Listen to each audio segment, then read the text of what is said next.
નમસ્કાર, ગુજરાત ફર્સ્ટ સાથે હું છું ધ્રુવિશા. આપની સાથે સમાચારોની શરૂઆત કરીએ. કોમનવેલ્થ ગેમ્સ 2023ની યજમાની માટે ભારતે ઔપચારિક પ્રસ્તાવ રજૂ કર્યો.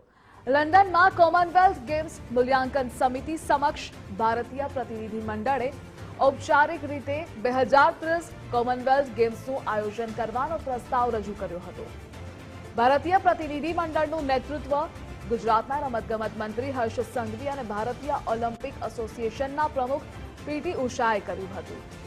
અને આ મુદ્દે સહયોગી વિજય જોડાયેલા છે. વિજય, કોમનવેલ્થ ગેમ્સ 2023ની યજમાની માટે ભારતે ઔપચારિક પ્રસ્તાવ રજૂ કર્યો છે, વિગતો જણાવશો.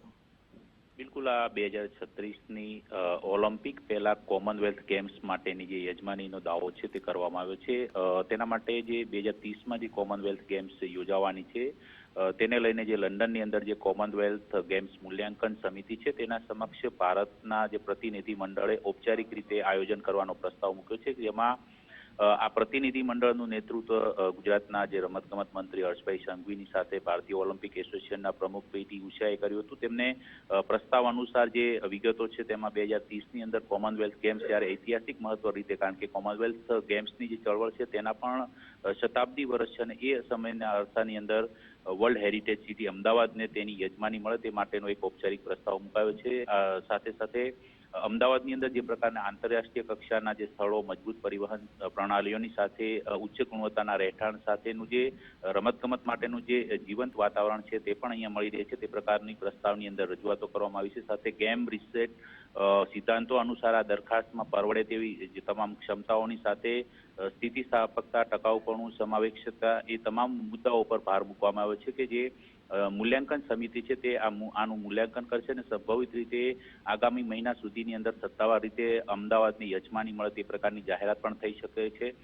સાથે સાથે લાંબા ગાળાના જે વારસાના માળખાની સ્થાપના કરવા માટે ગુજરાત પ્રતિબદ્ધ છે તે પાસાઓને પણ આ જે પ્રસ્તાવ છે તેની અંદર મૂકવામાં આવે છે. સાથે બેઠકની અંદર આજે પ્રતિનિધિ મંડળમાં હર્ષભાઈ સંઘવીની સાથે ગુજરાતના જે રમતગમત સાથે સંકળાયેલા જે વિભાગના અધિકારીઓ છે તેઓ પણ ઉપસ્થિત રહ્યા હતા અને સંભવિત રીતે હવે એ અપેક્ષા કરવામાં આવી રહી છે કે અમદાવાદની અંદર 2030ની કોમનવેલ્થ ગેમ્સનું સફળતાપૂર્વક આયોજન થાય તે દિશામાં સરકાર તરફથી એક સ્પોર્ટ્સ પોલિસી પણ અમલીકરણ કરવામાં આવેલી છે. સાથે તેના આયોજનને લઈને આંતરરાષ્ટ્રીય કક્ષાના સ્ટેડિયમના નિર્માણની કામગીરી છે તે પણ તેજ ગતિથી ચાલી રહી છે અને સાથે 2036ના ઓલિમ્પિક આયોજનના એક લક્ષ્યાંક સાથે ગુજરાત ચાલી રહ્યું છે, ત્યારે આ યજમાની અમદાવાદને ફળશે તેવી અત્યારે અપેક્ષાઓ વ્યક્ત કરવામાં આવી છે.